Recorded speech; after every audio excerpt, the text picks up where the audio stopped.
Catalina Gutiérrez, a 21-year-old architecture student and a rising social media star. To her 80,000 followers, Catalina was the epitome of success, a radiant personality, a dedicated student, and a friend to many. Her Instagram stories were filled with snapshots of her favourite moments, morning coffees, architectural sketches, and the cheerful glimpses of a young woman with the world at her feet. But the image she shared online was just one part of her life. Catalina was more than just an influencer. She was a daughter, a sister, a friend. Her parents described her as kind-hearted and driven, someone who lit up every room she entered. Friends often spoke about her knack for bringing people together. She could talk to anyone, one close friend said. She made you feel seen. But beneath the bright surface of her public life, there were hints of something unsettling, a shadow creeping into her world. It was the evening of June 14th, 2023, when Catalina told her boyfriend she was heading out to meet friends for a night of bowling.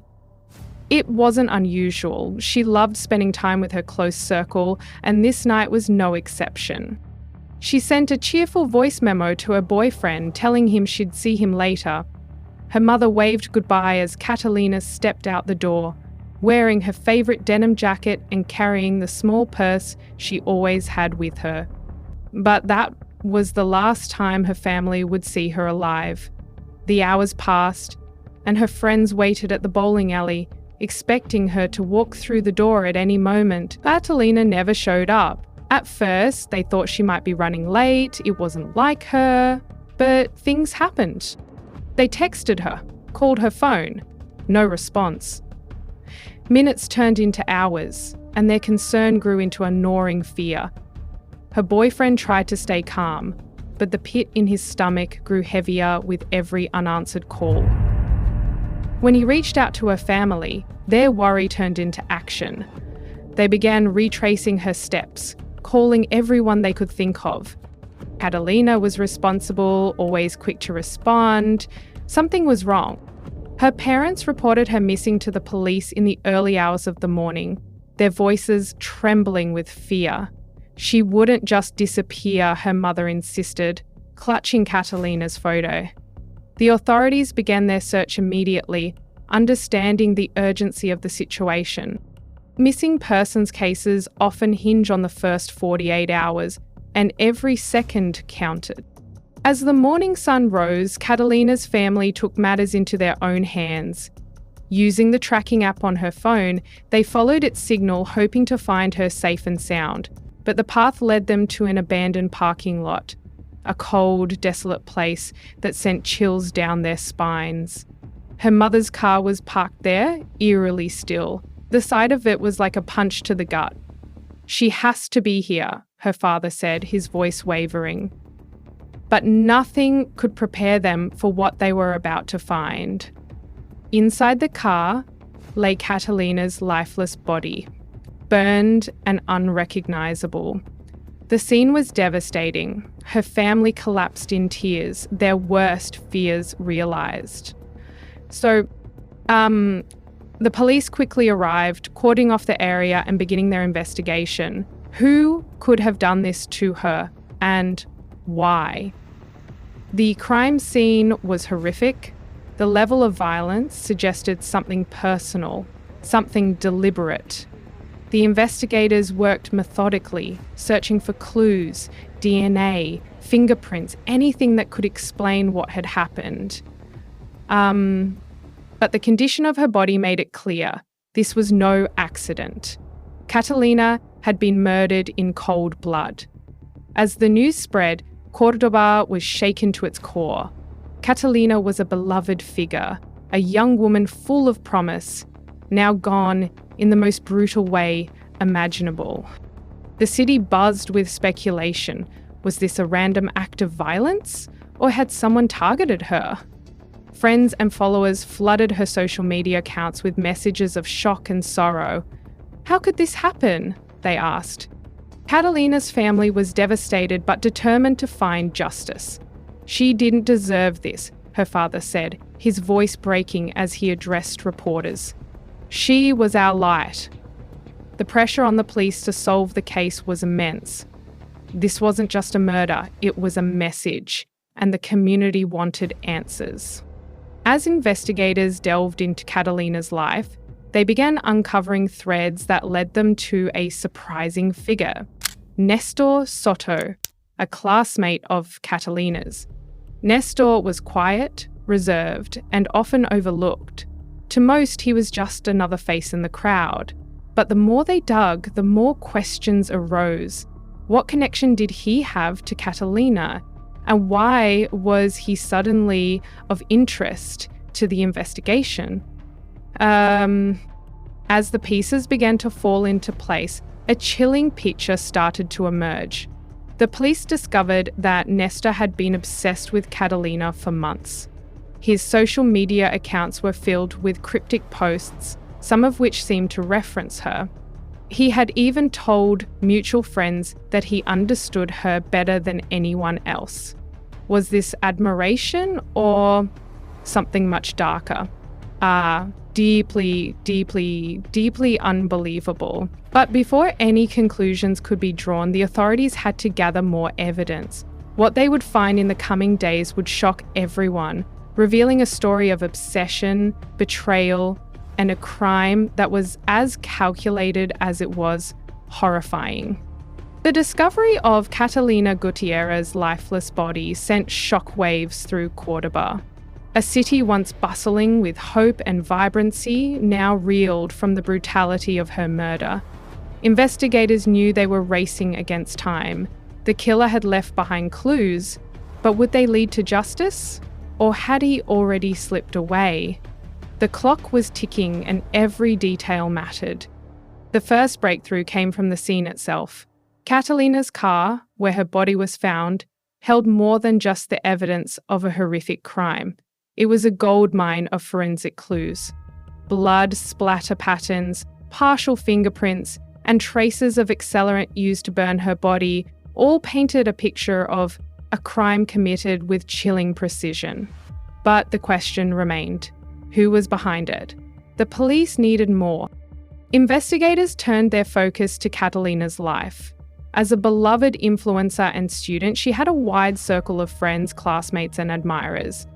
But as they interviewed those closest to her, one name kept surfacing: Nestor Soto, a quiet, introverted classmate who had recently grown close to Catalina. To some, he seemed harmless, a reserved student who mostly kept to himself. But others described a different side, a man whose admiration for Catalina bordered on obsession. The deeper they dug into Nestor's life, the more unsettling the picture became. On social media, he had liked and commented on nearly every one of Catalina's posts. His messages to her were frequent, sometimes crossing the line from friendly to overly familiar. Investigators discovered that he often sent her cryptic texts, claiming he knew her better than anyone and that they were meant to be. To Catalina, these messages had seemed strange but harmless, a case of a shy classmate with a crush. But to the police, they suggested something much darker. When detectives searched his online profiles, they found even more disturbing evidence. Nestor had created private blogs and journals dedicated to Catalina, filled with entries about their imagined connection. In one entry he wrote, "She's the only one who truly understands me even if she doesn't know it yet." In another, he described feeling betrayed when he saw her with other friends, particularly men. These posts painted a chilling picture of a man who had become consumed by his fixation on Catalina. But was it enough to tie him to the murder? The investigation took a dramatic turn when police obtained security footage from the area near the parking lot where Catalina's car was found. The grainy video showed a figure resembling Nestor walking toward the car late that night, carrying what appeared to be a gas canister. He moved quickly, his body language tense as if he was afraid of being seen.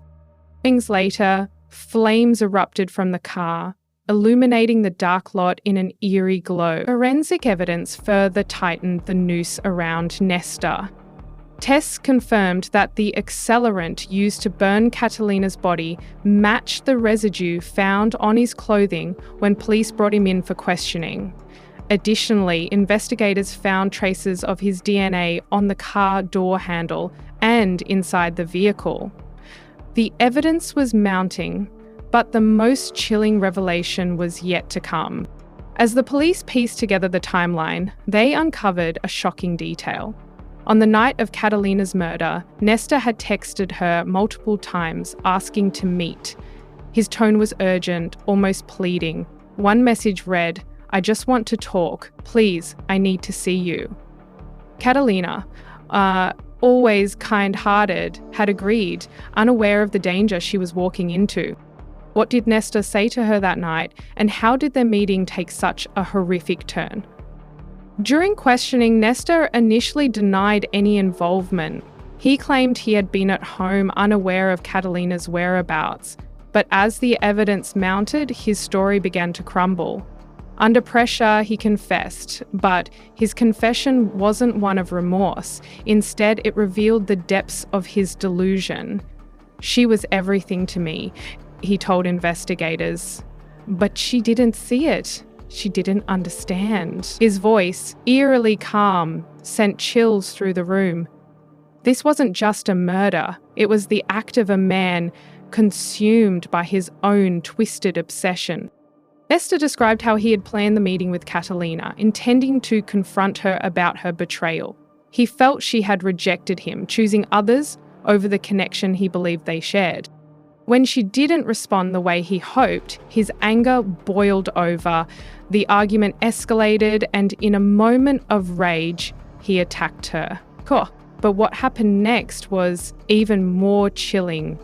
After realizing what he had done, Nestor didn't panic.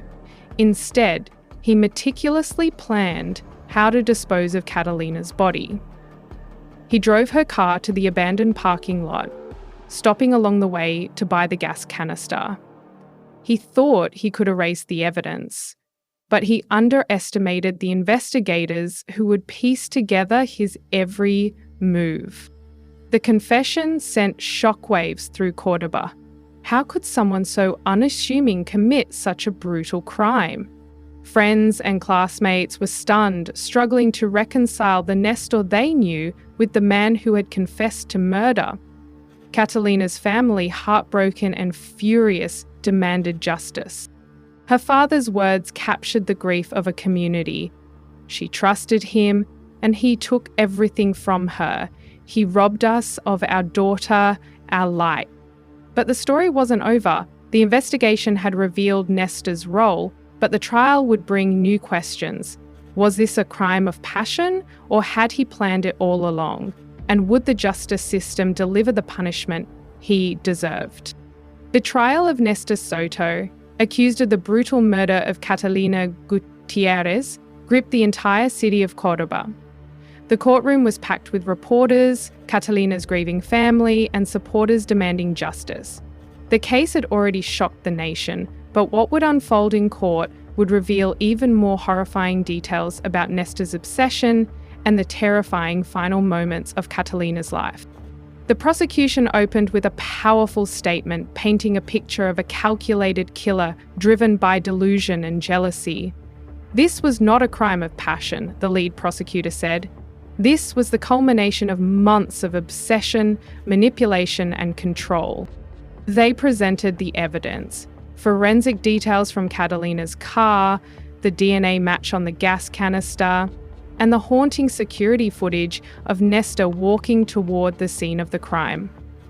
Every piece told the same story.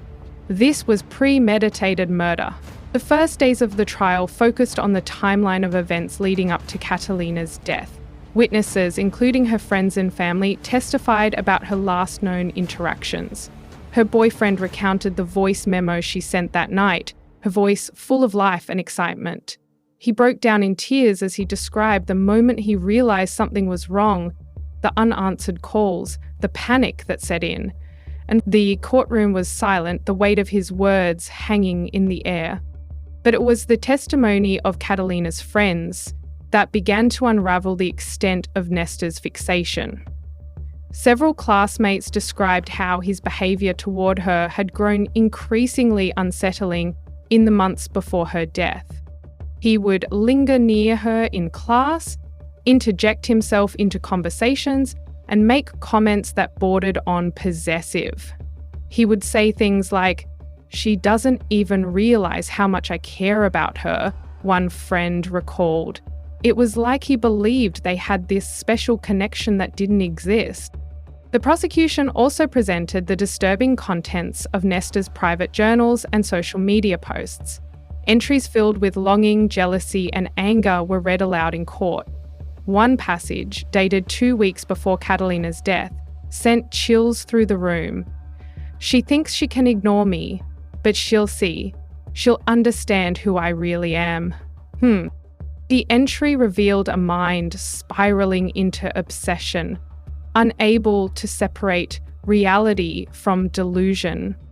Then came the most damning evidence of all, Nesta's confession. The prosecution played a recording of his interrogation, in which he described the night of the murder in chilling detail. His voice, calm and detached, recounted how he had asked Catalina to meet him, intending to make her listen. But when she rejected him, when she made it clear that there was no romantic connection between them, his anger boiled over. "I couldn't take it anymore," he said. "She didn't understand. She never understood." The courtroom was stunned as Nesta's words echoed through the speakers. It was a confession not of regret, but of justification. To him, Catalina's death wasn't a tragedy. It was the inevitable result of her betrayal. The defense tried to argue that Nesta's actions were not premeditated, but rather the result of a mental breakdown. They painted him as a troubled young man, struggling with unrequited feelings. Someone who acted in a moment of emotional turmoil. A psychologist for the defense testified that Nesta exhibited signs of severe emotional dependency and narcissistic tendencies, which they claimed impaired his judgment. But the prosecution was quick to counter, pointing out the meticulous planning involved in the crime, the messages luring Catalina to meet him, the purchase of the gas canister, the attempt to destroy evidence. The trial reached its emotional peak when Catalina's mother took the stand. Her voice trembling, she described the pain of losing her daughter in such a brutal way. "She was my everything," she said, tears streaming down her face. "And he took her from us. He planned this. He knew exactly what he was doing." Her words resonated with everyone in the courtroom, a stark reminder of the human cost of Nesta's actions. The defense called Nesta to testify in his own defense, a risky move that left the courtroom on edge.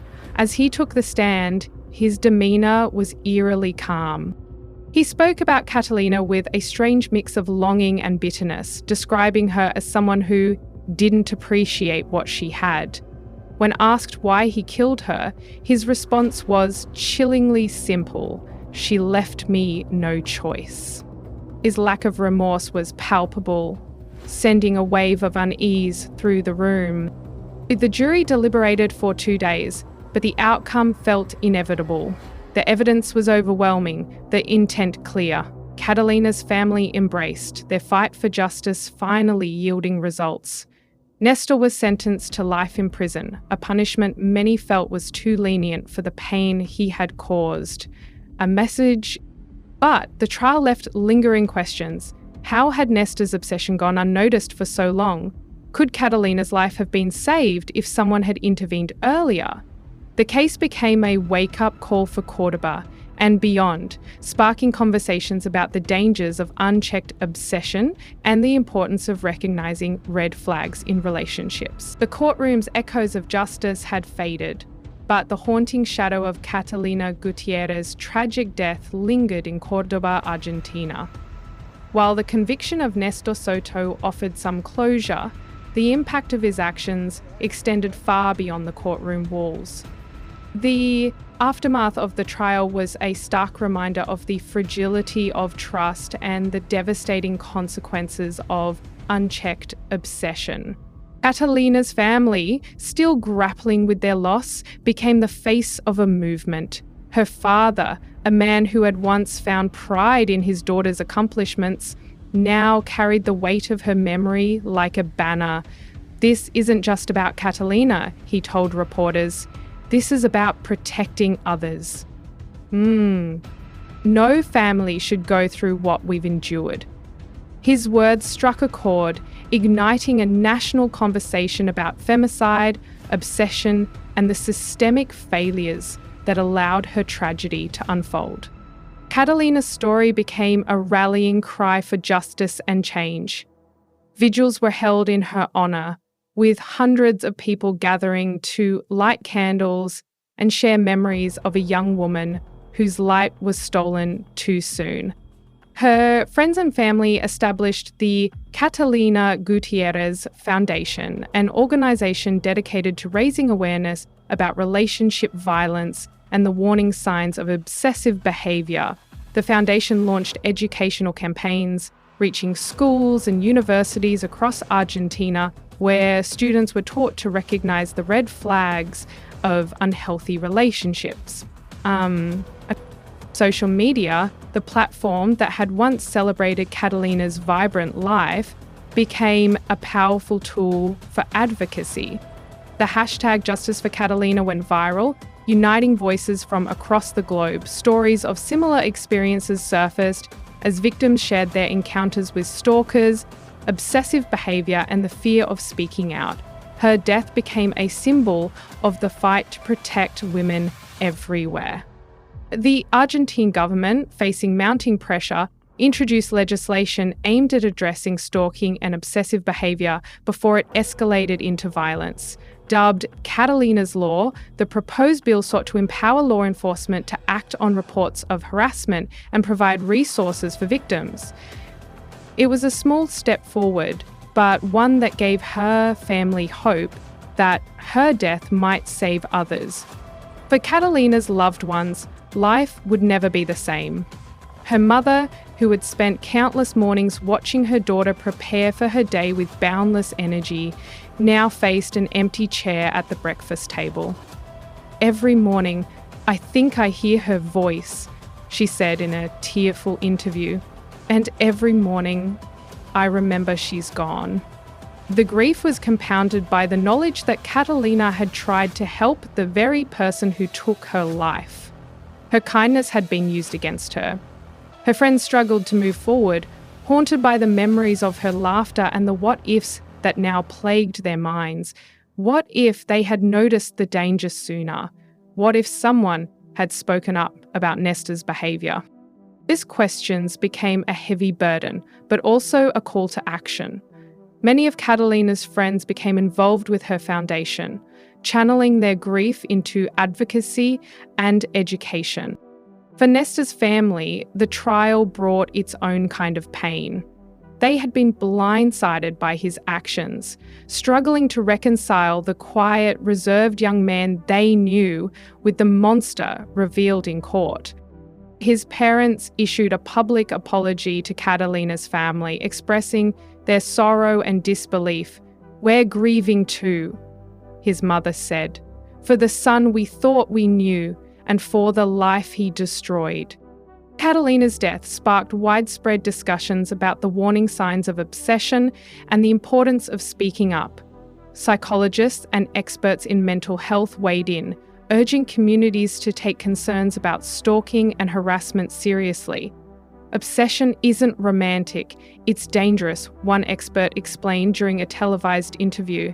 "The idea that love excuses controlling behaviour is a myth that needs to be dismantled." Schools began incorporating lessons on healthy relationships into their curriculums, teaching young people to recognise the difference between love and control. Workshops were held for parents, helping them understand the signs of obsessive behaviour and how to support their children if they encountered it. Catalina's story became a catalyst for change, not just in Cordova, but across Argentina. Despite the darkness of her final moments, Catalina's legacy was one of light and hope. Her family ensured that her dreams lived on through her foundation's work, helping countless individuals recognize the dangers of obsession and find the courage to seek help. And, her Instagram page, once a place for vibrant photos and joyous memories, became a memorial, with followers leaving messages of love and support. Her story was no longer just a tragedy. It was a beacon of awareness and resilience. For Cordoba, the scars of Catalina's death remained visible, but so did the strength of the community that rallied around her memory. The streets where she had once walked were now lined with murals painted in her honour, her smiling face a reminder of the joy she had brought to those around her. The story of Catalina Gutierrez is one that continues to echo far beyond the courtroom. Her death wasn't just a tragedy, it became a turning point, a moment that forced a community, a nation, and the world to confront the dangers of unchecked obsession and the importance of standing up against violence. As the weeks turned into months, her family, friends, and countless supporters turned their grief into action, ensuring that her story would never be forgotten. Catalina's name became a symbol of hope and resilience. Her family, though forever shattered by her loss, channeled their pain into building a lasting legacy in her honour. The Catalina Gutiérrez Foundation, founded just weeks after her trial, grew rapidly, partnering with organisations across Argentina to educate the public about the warning signs of unhealthy relationships. Its workshops and social media campaigns reached thousands, empowering victims to recognise the red flags of stalking and seek help before it's too late. Instagram page, once a vibrant collection of her happiest moments, became a memorial where followers shared their memories and tributes. "We'll never forget you, Cata," one follower wrote. Another posted, "Your light still shines in everything we do." For her family, these messages were a bittersweet reminder of the life she had touched and the dreams she could no longer fulfill. The trial of Néstor Soto and the events surrounding Catalina's murder became more than a local tragedy. It sparked a global conversation about the dangers of obsession and the need for proactive intervention. Experts and activists called for greater awareness, emphasising that love is not control and that actions rooted in jealousy and possessiveness are anything but romantic. The proposed Catalina's Law, which sought to address stalking and harassment, gained widespread support. Advocates argued that early intervention could have prevented Catalina's death and that her case highlighted the gaps in legal protections for victims of obsessive behaviour. Though the bill faced political hurdles, it became a rallying point for activists and a testament to Catalina's enduring impact. Catalina's story also served as a stark reminder of the justice system's limitations. While Néstor Soto received a life sentence, many argued that the system had failed Catalina long before that night. Her family spoke out about the importance of taking stalking and harassment seriously, urging authorities to treat these behaviours as early warning signs of potential violence. Catalina's death wasn't just a random act of violence, her father said in a televised interview. It was the result of a system that didn't recognise the signs, a society that still romanticises unhealthy behaviours. We can't let her die in vain. His words inspired a new wave of activism, with rallies and campaigns across Argentina calling for systemic change. Catalina's life and death remind us of the fragility of trust and the importance of vigilance. Her story highlights the need to speak out, to take threats seriously, and to protect those who may not see the danger they're in. It's a call to action for individuals, families, and communities to recognize the red flags of obsessive behavior and to stand together against violence. Her case also underscored the importance of teaching young people about healthy relationships, helping them understand the difference between love and control. Through her foundation's work, thousands of students and families have learnt how to navigate these difficult conversations, ensuring that Catalina's story continues to save lives. The loss of Catalina Gutierrez is a tragedy that will never fade, but her legacy is one of strength, awareness, and hope. Her light continues to shine in the lives she's touched and in the actions her story has inspired. She reminds us that even in the darkest moments, there's a chance to create change, to turn grief into purpose, pain into progress. If this story moved you, please consider supporting efforts to combat violence and raise awareness about the dangers of obsession.